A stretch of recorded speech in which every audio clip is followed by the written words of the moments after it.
Welcome back to the ISBC podcast. Today, we are talking podcasting. Today, joining me on the desk, Marcel, Marais. Hello, welcome to my podcast. No, glad to be here, thank you. Happy to have you. Now, we're going to talk the good, the bad, the ugly, avoiding pitfalls, everything to do with podcasting. Okay. This is 100% your wheelhouse. Oh, jeez, okay. Certainly from a digital perspective, This is all you. For me, it's more the content side of stuff, but I think hopefully together we can make it work. Yeah, no, well, we'll get there. So the first question, is it good? Now, any podcaster worth their salt is going to be asking themselves, is this any good? Yeah. And the answer to that varies widely.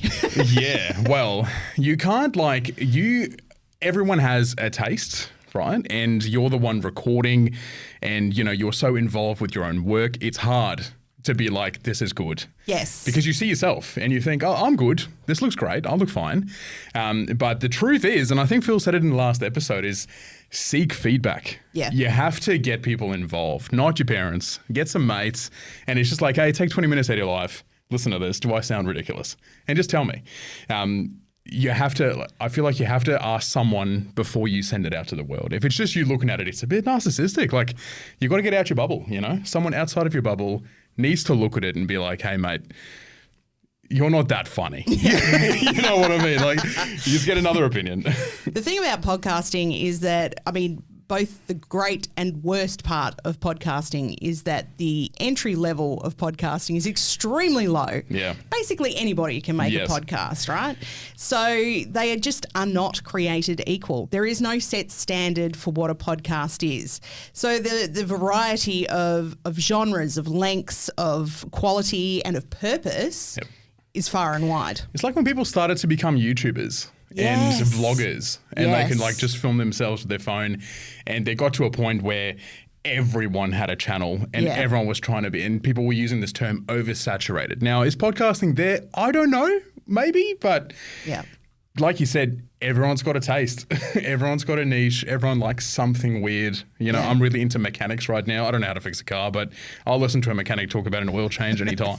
So really? Yeah, anytime. Okay. I know, I'm going through phases, but that's everyone. Everyone goes through phases. So now the fact that there is such a variety out there does make it very difficult for us to give advice for everybody. Yes. So for the sake of this podcast, we're going to be talking to those people who want to build a mass audience and are looking to actually potentially monetize their asset. Yes. So that's the person that we're talking to. There's a bunch of steps after recording. There's a few steps and we're going to help you with it. Yeah, so hopefully this podcast can help answer a few of the questions that you might have. So let's move on to who will listen. Now, this is the very first question that you need to ask yourself. Invariably, why does anyone care? Right. Yeah. Podcasts come from a very specific idea, concept, and topic, right? So it's a niche broadcasting tool, which is kind of what makes it so great, but also what makes it so fraught with danger in terms of attracting a mass audience. Yeah. I feel like any conversation for two people to involve themselves in a conversation, there needs to be some structure. You've got to give me some sort of setup. What's this about? We're all going through stuff with life. What is this about? Just tell me about it first. We call it a reset in radio. Yeah. And you're right. Every podcast you have to start and you have to pretend there's someone new listening every time. Yeah. What is it about? Set it up for me. Just tell me what this is, because you're right. There's so many out there. And you can imagine setting up a podcast for a comedy trio and setting up a scientific podcast are very different. You know what I mean? Absolutely. So you have to start it right. Yeah. So the very first thing you need to ask yourself, who will listen? All right. And your answer really needs to be quite specific. So I'm talking like 30-year-old Kate from Oxford in England who drives a Toyota Prius and works as an accountant. I'll be honest, that sounds like a boring ass podcast, but that's not the point. That's not what we're talking about here. Once you have those details nailed, then you can filter all of your content choices around Kate. You got to imagine like a literal person in front of you. Literally. Like you know exactly what Kate looks like. You know, she has brunette hair, shoulder length, like all of those details matter. What does she go home and listen to after work? When does she make food? What does she make for food? All these things. Is she married? Does she have a boyfriend? Does she have kids? And like most things in life, the more specific, the better. It also will help you greatly when it comes to promoting to Kate as your listener, because you will have a much easier time figuring out how to find those Kates. And even like if you look at a very niche version of that is when you eventually advertise your podcast, you know how easy it is to find a Kate? Because what I'm going to do is I'm going to look for people in the UK, people who are employed, people who are a single mother.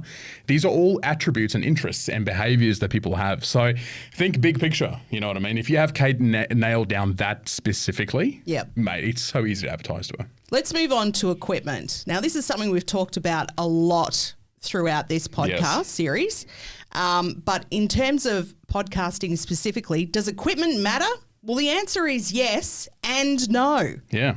So it is important that you get the best possible kit for the budget that you have. Yep. But you do not need a full-scale digital whiz-bang studio in order to make it happen. I think Phil would agree, and I know you would agree, and most people would agree that it comes down to the content, obviously. Like if your content's good, you can record it on your phone as a voice memo and people would love it, right? If it's a good story. But in terms of equipment, you're right. People often get trapped in this thing of like, I have to spend $3,000 before I can even start. Yes. And that's the wrong way to go about it. Go the other way around. Start and then eventually make it worth it for yourself to invest $3,000. That's a lot of money to just drop for an idea. Totally. Yeah. Yeah. I mean, you can purchase a full setup for like 1,300 Australian dollars from places like Rode, which are fantastic. Great people. And ideally, if you can, great, go for it. But it is not necessary. No. You can start with very little. Yeah. If you've got a great story, just start recording on your phone. One thing I know that you will agree with is that you do need to have a reasonable phone because video content is synonymous with podcasting now. Well, these days, if you really want to break it down, you don't even have to host your podcast on an audio service. Like, you don't even have to. You know, you can literally host it on YouTube. Yes. That's what you can do these days. So if you have a camera that can record a mildly decent video, that can recognize light and facial patterns and it makes you look decent and it can record for more than 30 minutes, you're on a winner. That's it. And that's most phones these days, let's be honest. But, it's better than spending $3,000 on this massive Rodecaster Pro. You don't need all of this.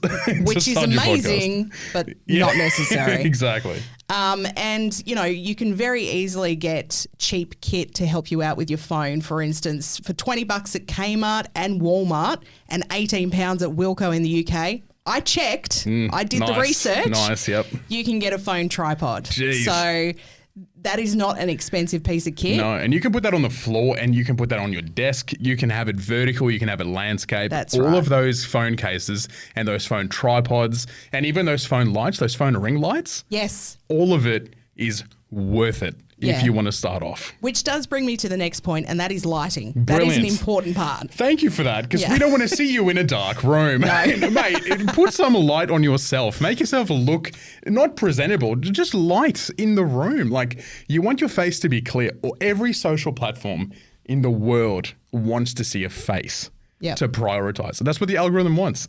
So put a light there. You're going to go blind for the first 10 seconds. But, mate, it'll look brilliant.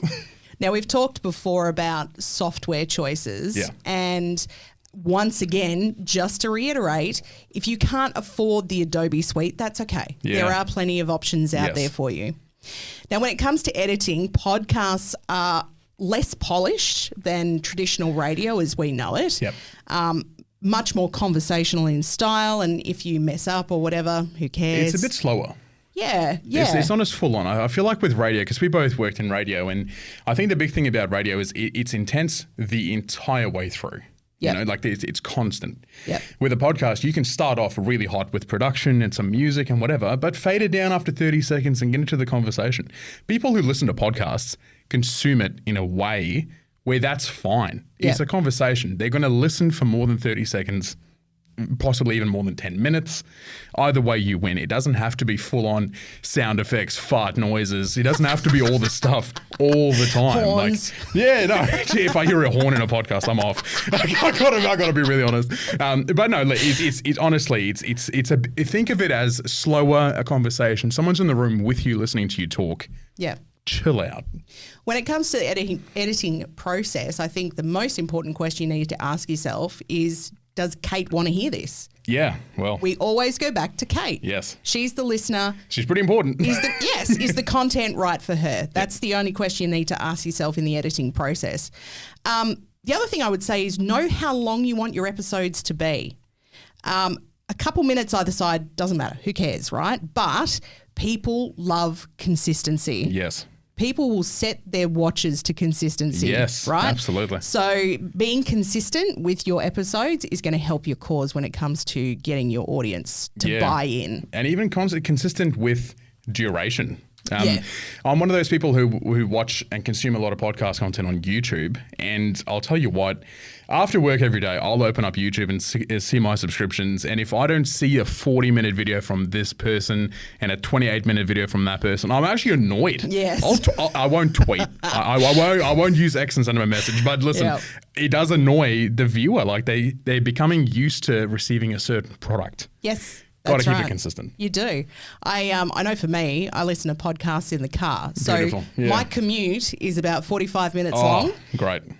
That podcast needs to last my entire drive. What do you do after it's done? You just sit there in quiet. Exactly.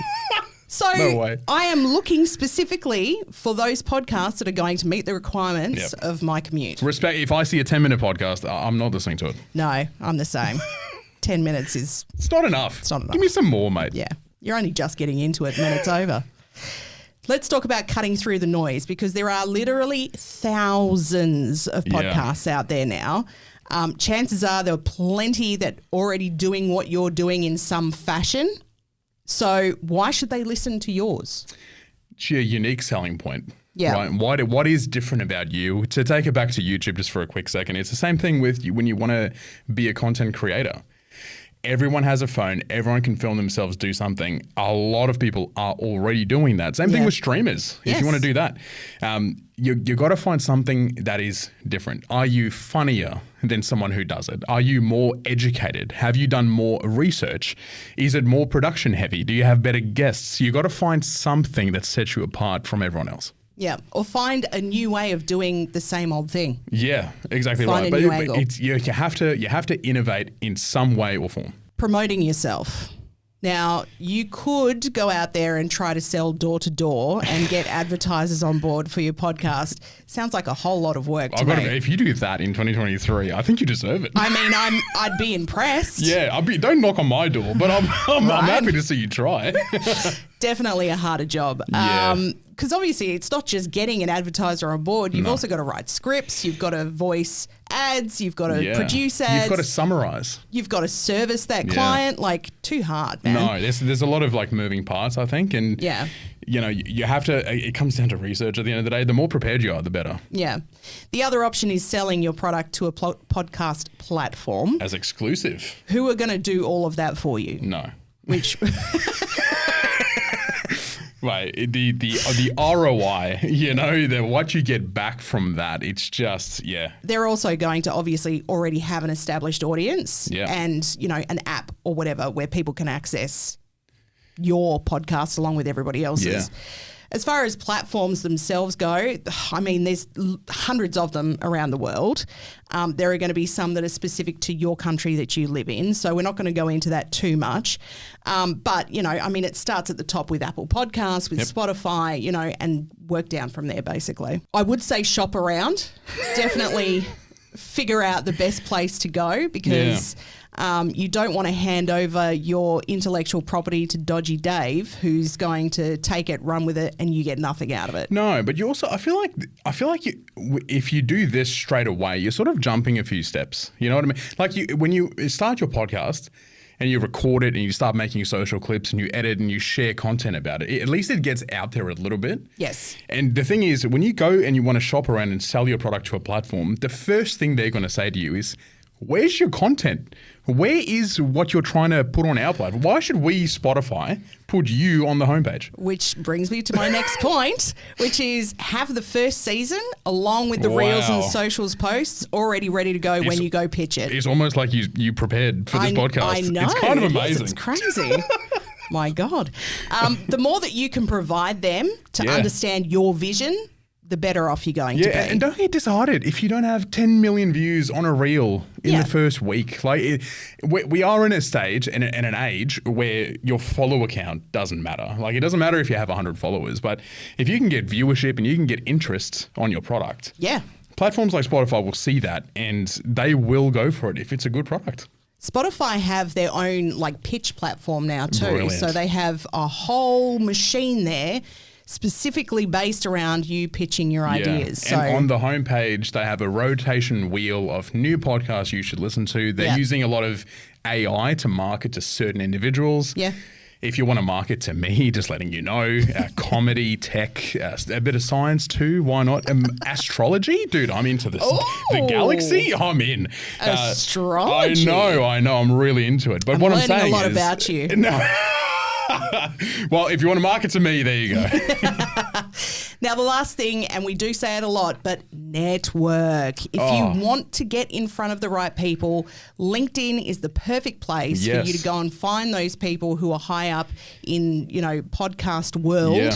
Yep. And they will be the ones to get in front of. And you know how easy it is to build your... We can do a whole episode on LinkedIn, by the way. I just want to let you know. We're all big fans. We actually haven't planned one, and we totally should. It's literally the network, the platform of the future. There you go. Yeah. But no, it's so easy. You can literally search for podcast managers, podcast producers, podcast developers, audio producers as well.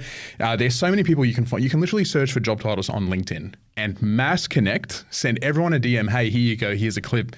Send them a demo, everyone's busy, send them 2 minutes of your podcast, and mate, the right person will come straight to you. Perfect. Thank you very much for joining me today, Marcel. It's a pleasure. Thank you for having me. Next episode, we're going to be talking all things news. Catch all of our episodes on our website, isbc.co.